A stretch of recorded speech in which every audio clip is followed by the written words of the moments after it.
Assalamualaikum warahmatullahi wabarakatuh. Berjumpa kembali pada mata kuliah pembaharuan pembelajaran kimia. Nah, pada pertemuan kali ini kita sudah memasuki pertemuan ke-10. Pada pertemuan ke-10 ini kita akan membahas mengenai pembelajaran abad 21. Oke, adapun yang menjadi tujuan pembelajaran kita pada pertemuan kali ini yaitu mengetahui konsep belajar dan pembelajaran abad 21 dan mengetahui prinsip pokok pembelajaran abad 21. Baik, kita masuk kepada pembahasan mengenai materinya. Oke, masyarakat Indonesia itu mengalami transisi, di mana dulunya kita itu di dalam proses pembelajaran, itu pembelajarannya dilaksanakan secara offline, ya, atau yang disebut juga sebagai digital immigrant. Nah, selanjutnya, ya dari masyarakat offline ini mengalami transisi ke menuju masyarakat online atau yang dikatakan sebagai digital native. Ya. Nah, di sini ya kita tahu bahwa sekarang ya teknologi sudah sangat berkembang sekali sehingga juga akan mempengaruhi bagaimana proses pembelajaran itu berlangsung. Nah, makanya sekarang sudah mengalami transisi yaitu dari masyarakat offline ke menuju ke masyarakat online. Nah, apalagi sekarang ya di masa pandemi face to face itu shift ya, is shift. Jadi dia istilah itu digantikan atau beralih ke yang namanya online learning karena mengatasi yang namanya pandemi kan seperti itu. Nah, mau tidak mau artinya apa? Masyarakat kita menuju ke masyarakat yang namanya online. Nah, itulah ini sekadar pengantar mengenai mengapa kira-kira pembelajaran abad 21 itu diperlukan. Karena apa? Karena adanya perkembangan teknologi informasi dan komunikasi yang menyebabkan terjadinya transisi di dalam masyarakat dari masyarakat offline menuju ke masyarakat online. Seperti itu. Oke, kita bahas lagi mengenai beberapa kasus. Saya bahas dulu kasus 1. Nanti saudara coba menganalisisnya ya. Oke, kasus 1. Misalnya pada siswa SD, saya memberikan ilustrasinya untuk siswa SD saja ya. Di sini siswa kelas 3 SD itu dapat membedakan zat cair, padat, dan gas. Nah, ini untuk tujuan pembelajarannya. Apa aktivitas pembelajarannya? Aktivitasnya yang pertama itu di luar ruang kelas itu siswa dibagi menjadi 3 kelompok. Kelompok 1 itu diminta untuk berpegangan erat. Kelompok 2 itu diminta untuk merapat ya. Kelompok 1 itu diminta untuk berpegangan erat, kelompok 2 cukup merapat saja, dan kelompok 3 dia diminta renggang. Gitu ya. Dia diminta renggang. Kemudian salah seorang siswa diminta menerjang kelompok-kelompok tersebut. Nah, jadi nanti salah satu orang siswa itu menerjang kelompok 1, kelompok 2 dan kelompok 3. Nah, semua kelompok duduk berkumpul dan mendiskusikan apa yang terjadi. Ketika dia menerjang misalnya kelompok 1 yang saat itu kan dia berpegangan erat. Nah, apa yang terjadi? Nah, selanjutnya ketika orang hanya cukup disuruh merapat saja, siswa-siswanya cukup disuruh berdiri merapat saja, kemudian diterjang ya diterjang, apa yang terjadi? Kemudian ketika kelompok 3 yang dia berdirinya renggang-renggang kemudian diterjang oleh seorang siswa, itu apa yang terjadi? Nah, kemudian itu yang didiskusikan di dalam kelompoknya.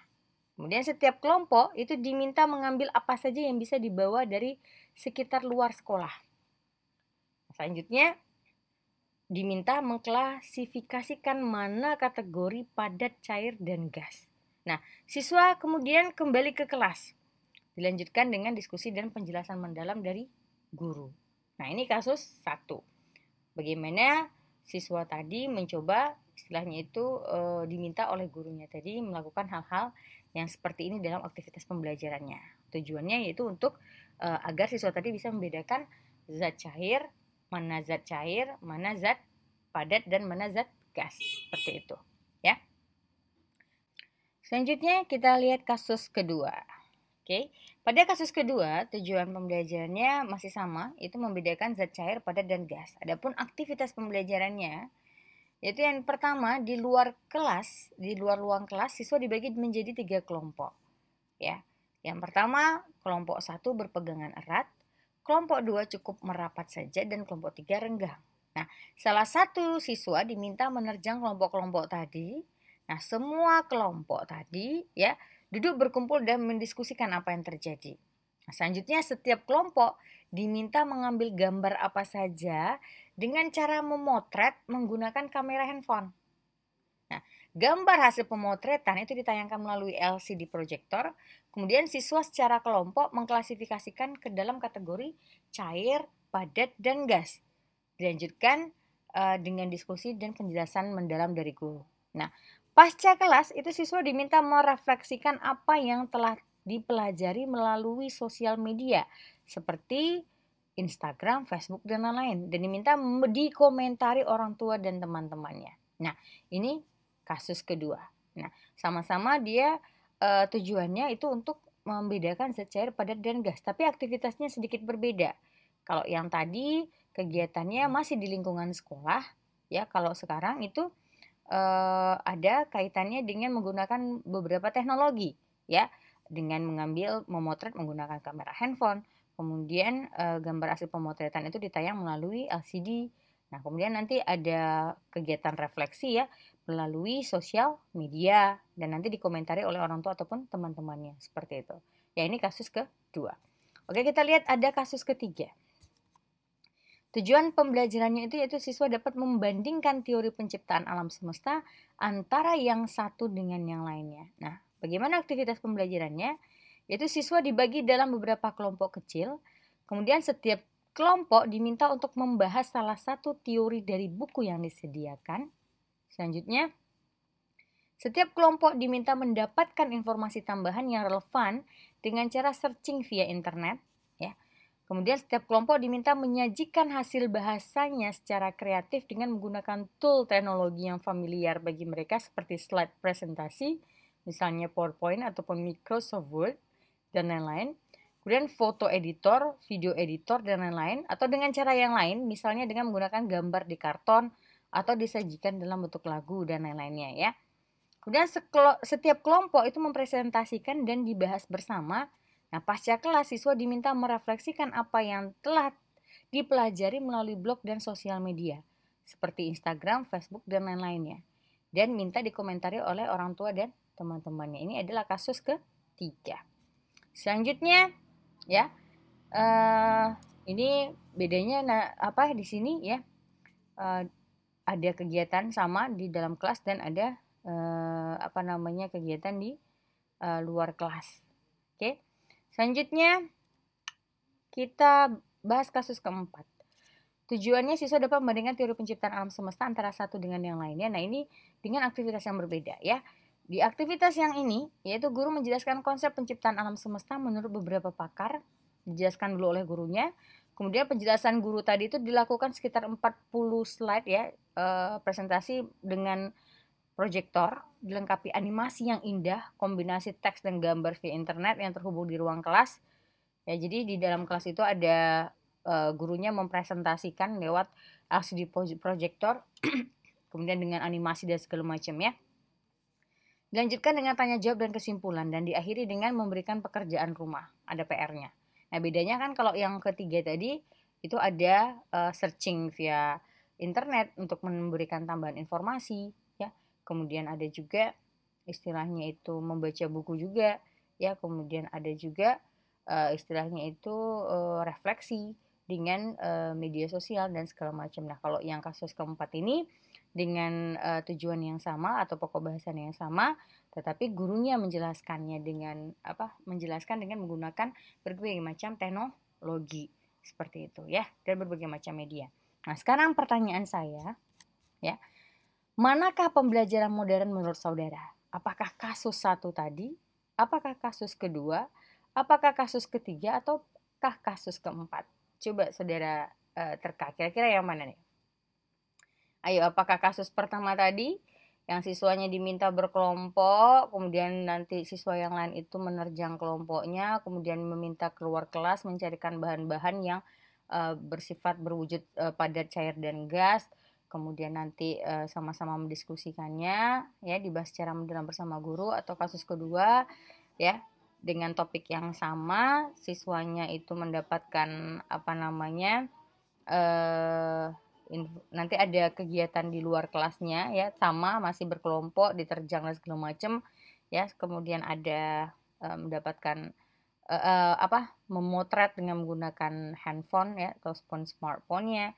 Kemudian ada kegiatan merefleksi dengan media sosial dan segala macam. Nah, kasus ketiga dan keempat seperti yang barusan saya jelaskan. Nah, kira-kira yang mana pembelajaran yang modern?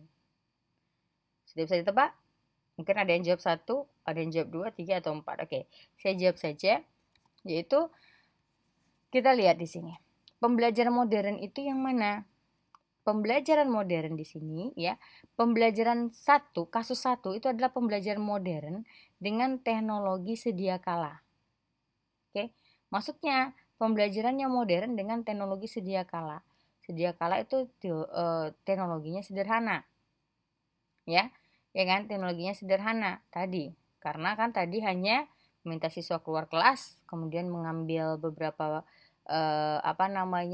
bahan ataupun benda-benda yang wujudnya padat, gas, dan cair ya, untuk didiskusikan di dalam kelas. Nah, sementara untuk yang 2 dan 3 itu adalah pembelajaran modern dengan teknologi modern.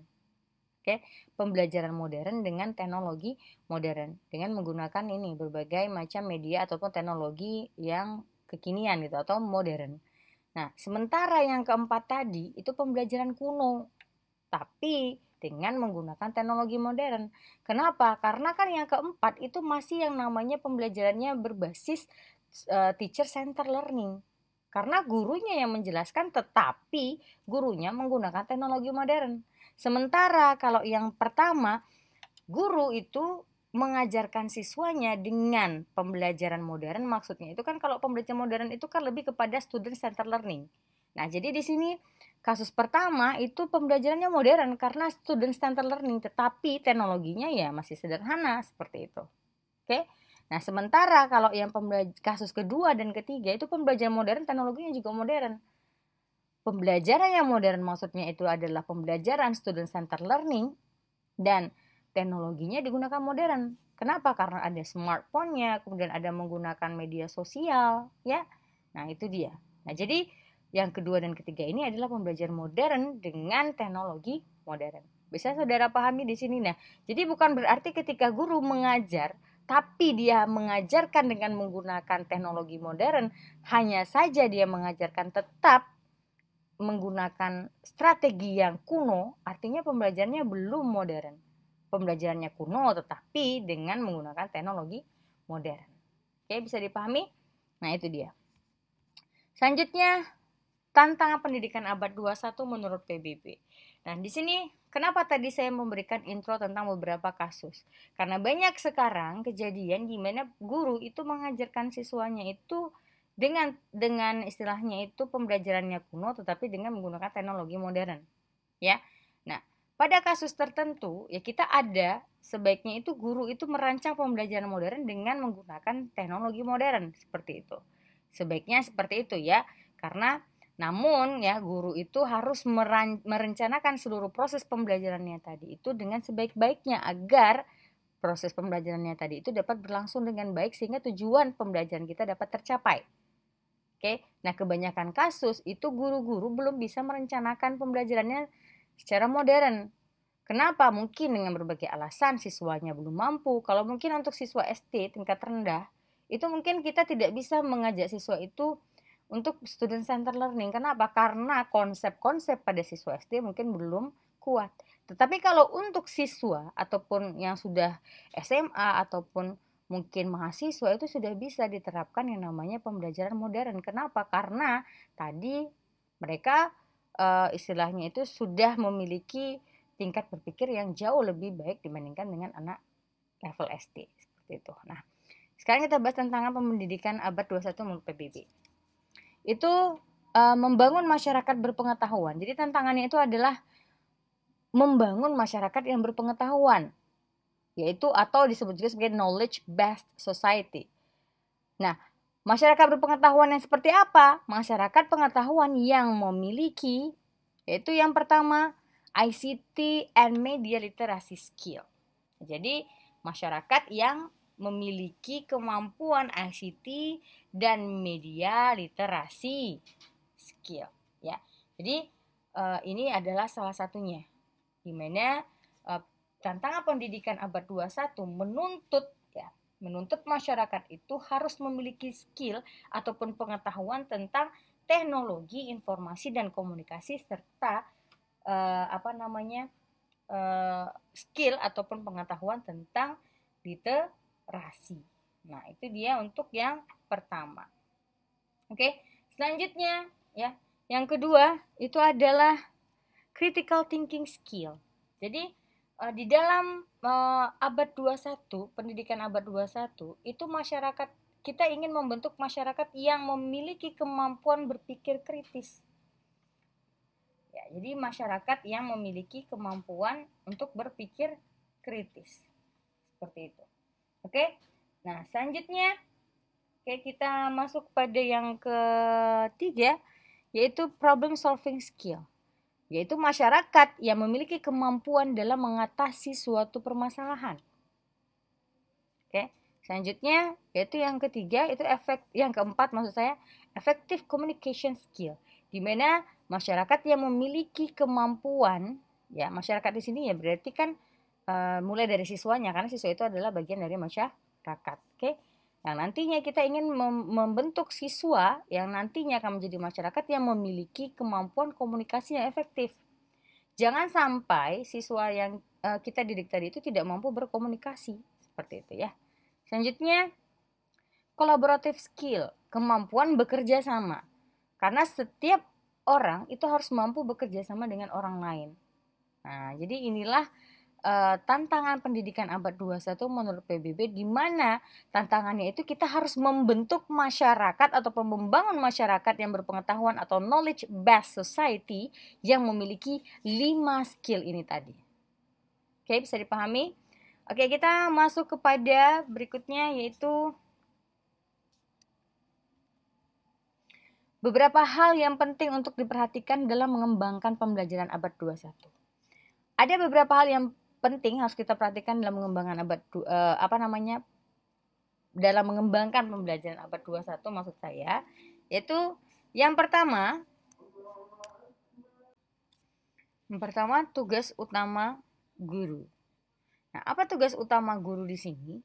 Yaitu tugas utama guru itu sebagai perencana pembelajaran serta fasilitator dan pengelola kelas. Nah, jadi yang perlu diingat di sini adalah tugas utama guru itu tidak hanya sebagai perencana pembelajaran ya, tapi juga sebagai fasilitator dan pengelola kelas. Nah, itu dia. Oke. Nah, ya. Nah, di sini tugas penting guru yaitu membuat RPP ya. Nah, di mana dalam membuat RPP itu harus detail. Nah, mampu menjelaskan semua proses yang terjadi di dalam kelas. Termasuk di sana ada proses penilaian, target yang ingin dicapai. Nah, di dalam menyusun RPP itu guru juga harus mampu mengkombinasikan antara target yang diminta dengan target yang diminta dalam kurikulum nasional dengan pengembangan kecakapan abad 21. Seperti itu. Nah, ini dia ya. Nah, jadi di dalam mengembangkan pembelajaran abad 21 itu tugas utama guru itu tadi apa? Tidak hanya sebagai perencana pembelajaran, itu dapat sebagai perencana pembelajaran ya. Di mana dalam perencana pembelajaran ini yaitu dalam hal ini adalah membuat RPP kan begitu. Nah, membuat RPP di sana harus detail. Harus detail di mana dia harus mampu menjelaskan semua proses yang terjadi di dalam kelas. Dan bagaimana prosesnya ya, step by stepnya, bagaimana proses penilaiannya, apa target ingin dicapai. Kemudian di sana juga dalam menyusun RPP guru juga harus mampu mengkombinasikan antara target yang diminta di dalam kurikulum nasional dengan pengembangan ataupun kecakapan abad 21. Seperti itu. Ini juga di sini juga sebagai fasilitator dan pengelola kelas. Seperti itu. Ya. Selanjutnya yang kedua itu adalah unsur berpikir tingkat tinggi. Nah, di sini ya ketika kita ingin mengembangkan pembelajaran abad 21, yang perlu kita tekankan adalah yaitu memasukkan unsur-unsur berpikir tingkat tinggi atau yang kita sebut sebagai higher order thinking skill. Nah, di mana unsur-unsur ini sangat penting di dalam mengembangkan pembelajaran abad 21.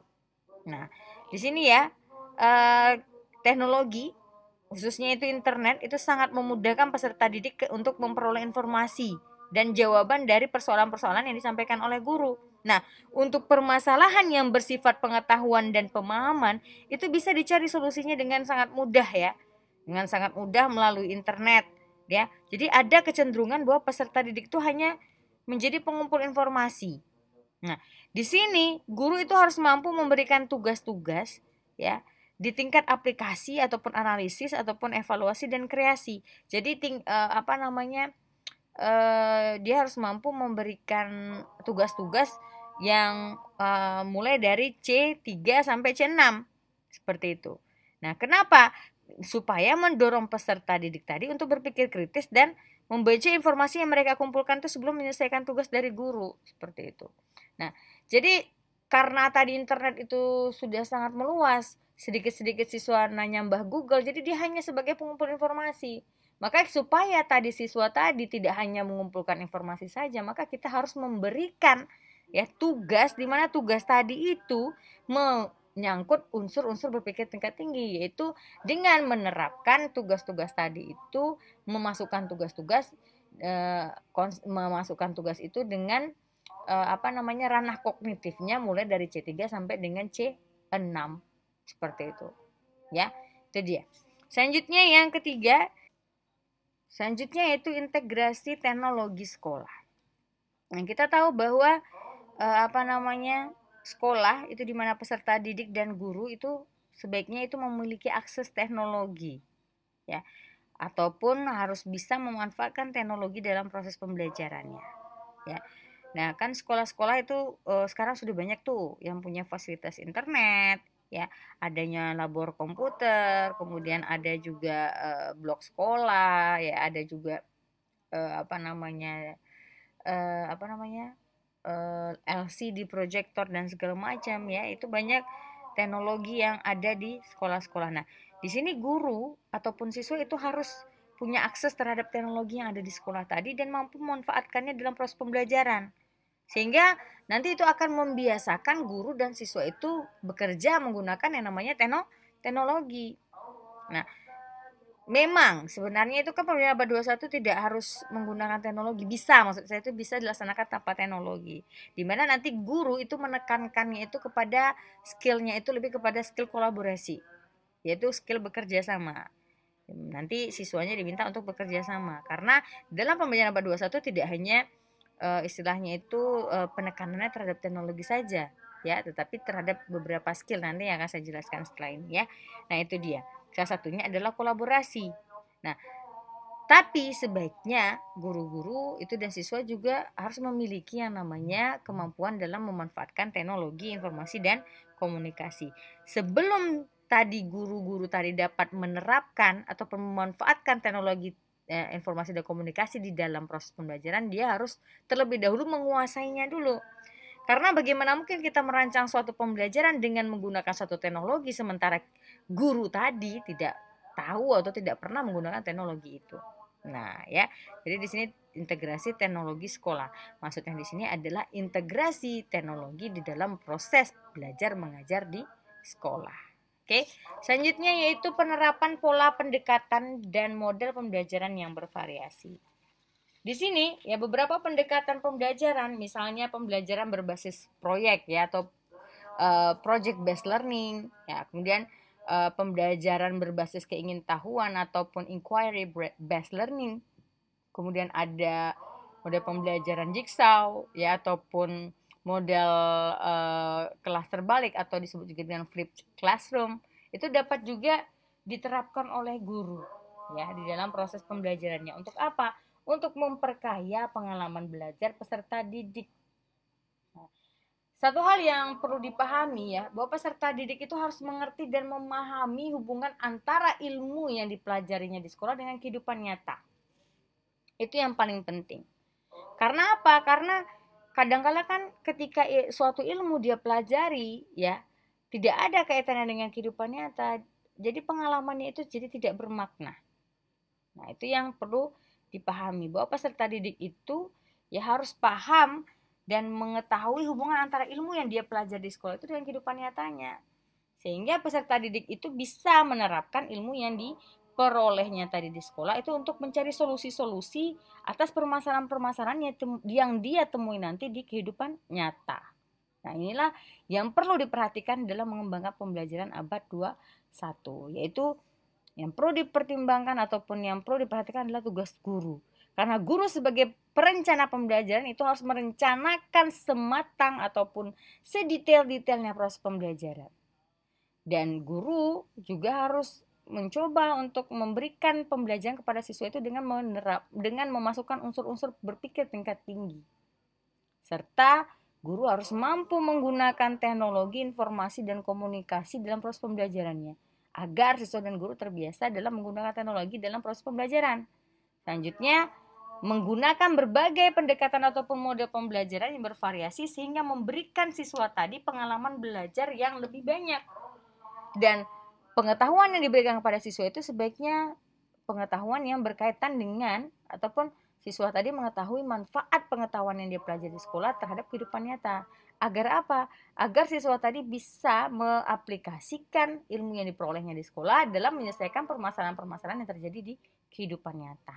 Nah, ini dia. Oke, selanjutnya itu ada 4 prinsip pokok pembelajaran abad 21, yaitu yang pertama, instruction should be student centered, ya. Instruction should be student centered. Proses pembelajarannya itu atau pengajarannya sebaiknya itu adalah student center. Nah, jadi pengembangan pembelajaran itu sebaiknya pendekatannya yang kita gunakan adalah berpusat kepada peserta didik. Nah, di mana peserta didik itu ditempatkan sebagai subjek pembelajaran yang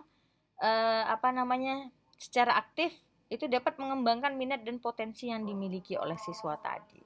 Jadi instruction should be student center. Nah, jadi di sini karena pembelajarannya berpusat kepada siswa, maka peserta didik itu tidak lagi dituntut untuk mendengarkan, menghafalkan materi pelajaran yang diberikan oleh guru, tetapi berusaha untuk mengkonstruksikan pengetahuan dan keterampilannya sesuai dengan kapasitas dan tingkat perkembangan berpikirnya. Nah, di sini juga sambil kita mengajak ya siswa tadi itu untuk berkontribusi dalam memecahkan masalah-masalah nyata yang terjadi di masyarakat. Nah, itu ya, misalnya mengenai pencemaran lingkungan, bagaimana proses pemecahan permasalahannya yang dikaitkan dengan ilmu pengetahuan. Misalnya karena kita kimia berarti yang dikaitkan dengan kimia gitu. Apakah misalnya diproses menjadi limbah tadi bisa diproses menjadi pupuk kompos kah, atau bisa diproses menjadi produk-produk yang bisa digunakan dalam kehidupan sehari-hari dan sebagainya. Oke. Tuh, selanjutnya ada education should be collaborative. Nah, di sini peserta didik harus dibelajarkan untuk bisa berkolaborasi dengan orang lain. Ya. Jadi siswa harus dibelajarkan harus bisa berkolaborasi ataupun bekerja sama dengan orang-orang yang berbeda ya, yang memiliki latar belakang ataupun kebudayaan yang berbeda-beda, suku yang berbeda-beda. Nah, kenapa? Karena di sini ya peserta didik itu kita ingin menanamkan kepada peserta didik itu bagaimana dia bisa bekerja sama dengan orang yang mungkin memiliki kebiasaan ataupun budaya yang berbeda ataupun mungkin bahkan agama yang berbeda ya dalam menyelesaikan suatu permasalahan. Nah, dalam hal ini mungkin bisa mengerjakan suatu proyek misalnya di mana peserta didik itu harus dibelajarkan bagaimana menghargai suatu kekuatan ataupun talenta dari setiap orang tadi yang berbeda-beda tadi, yang berkelompok. Kan kita mengelompokkan siswa nih, karena berkolaborasi ya, berkolaborasi dengan orang-orang yang memiliki latar belakang yang berbeda-beda ya, ataupun budaya yang berbeda-beda melalui misalnya mengerjakan suatu proyek.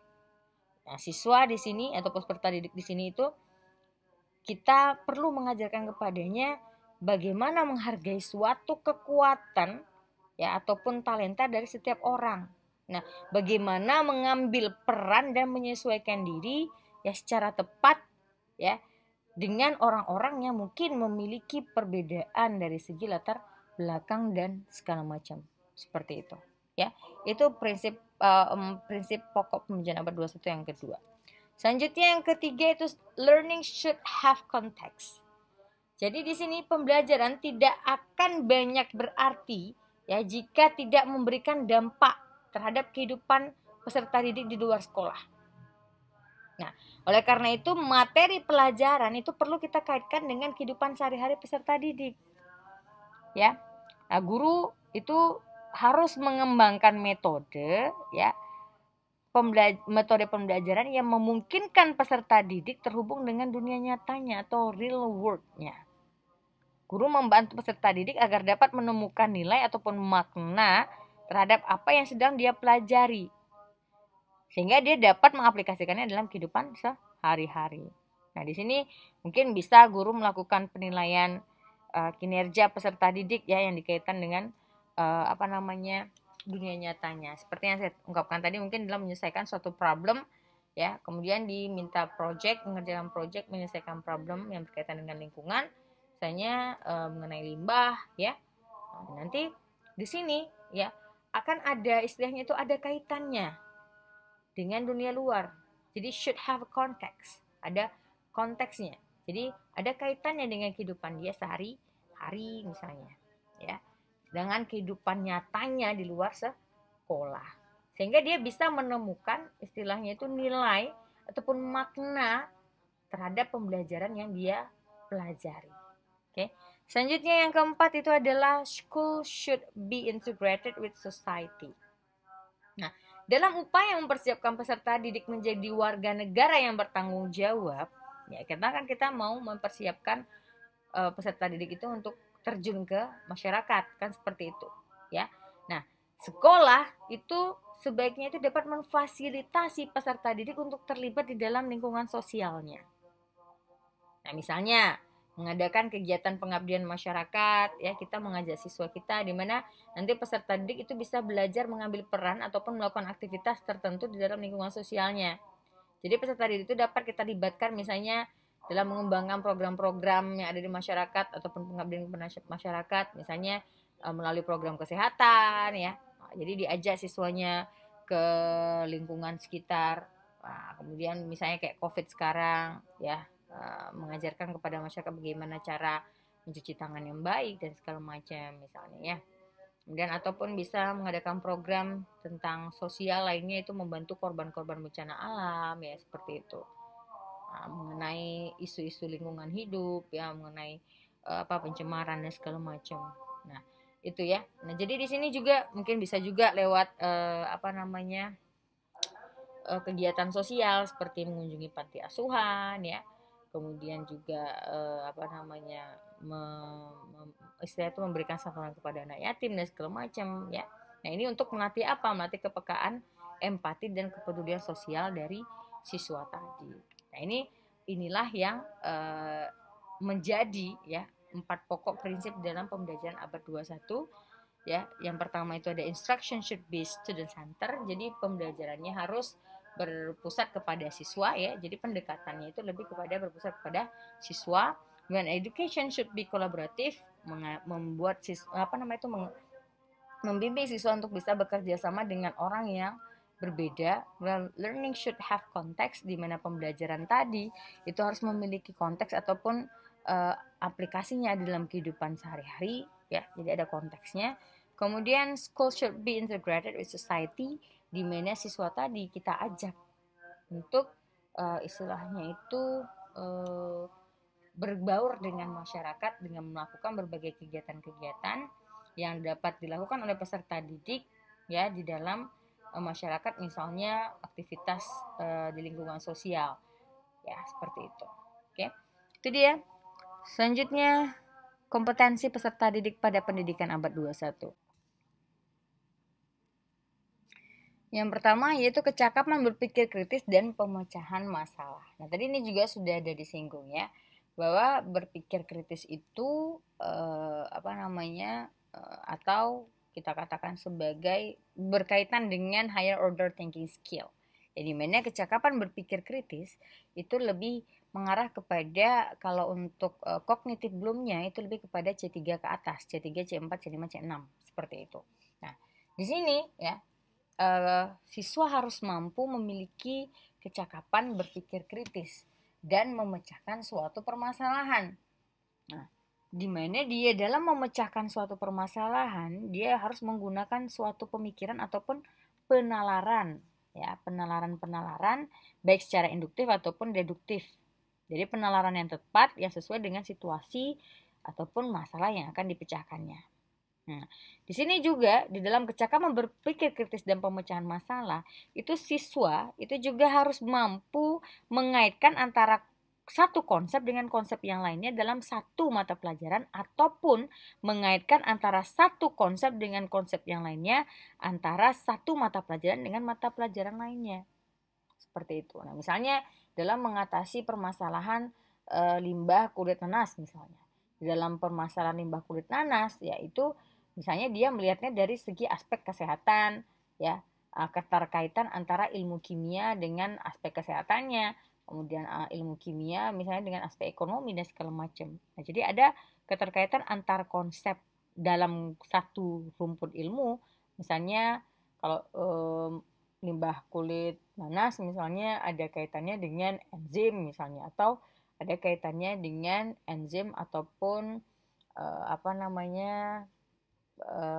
asam, ya. Jadi ada kaitan antara enzim dan asam. Nah, itu artinya ada keterkaitan antara satu konsep dengan konsep yang lainnya dalam suatu mata pelajaran, ataupun antara konsep yang satu dengan konsep yang lainnya antar mata pelajaran.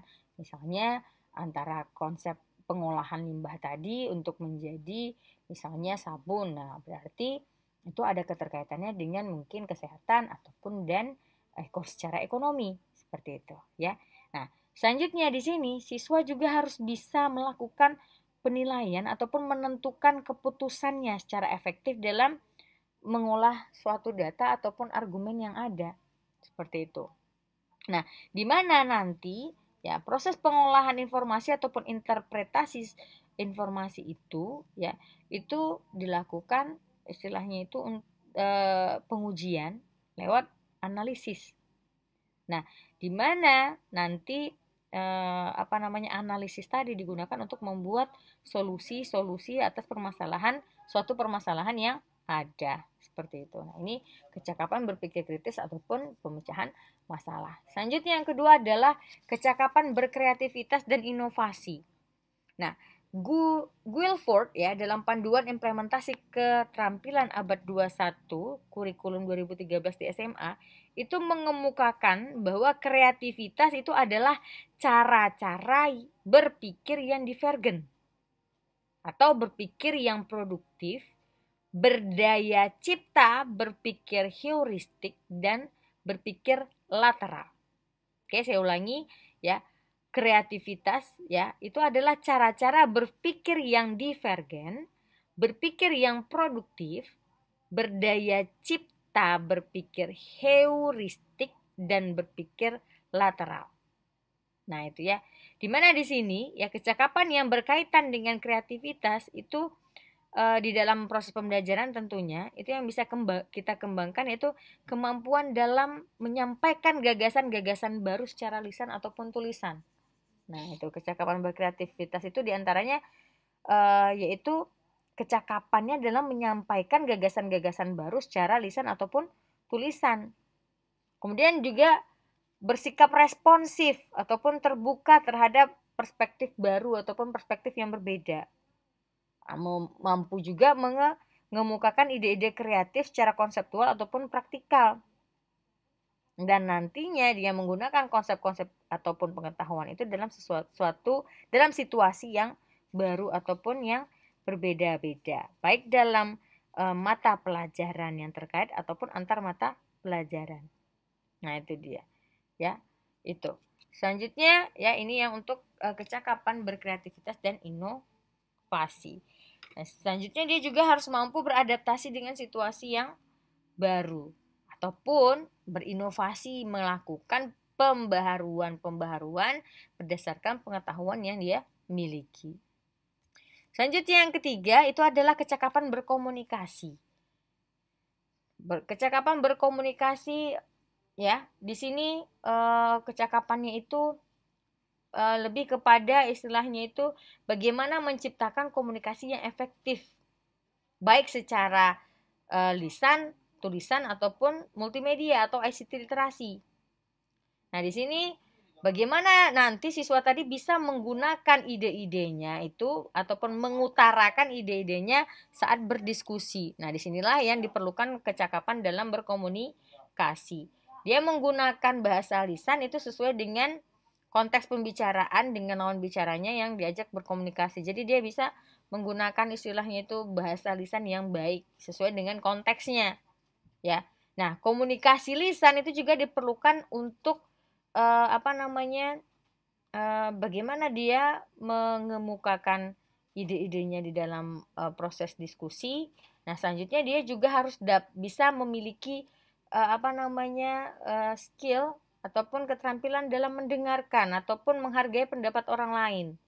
Karena nggak hanya berbicara saja ya, tetapi kita juga harus bagaimana ketika berkomunikasi, dia juga harus memiliki keterampilan bagaimana mendengarkan bagaimana sikap dia dalam mendengarkan orang lain ataupun menghargai pendapat orang lain ketika orang lain berbicara kepadanya, seperti itu. Ya, itu dia.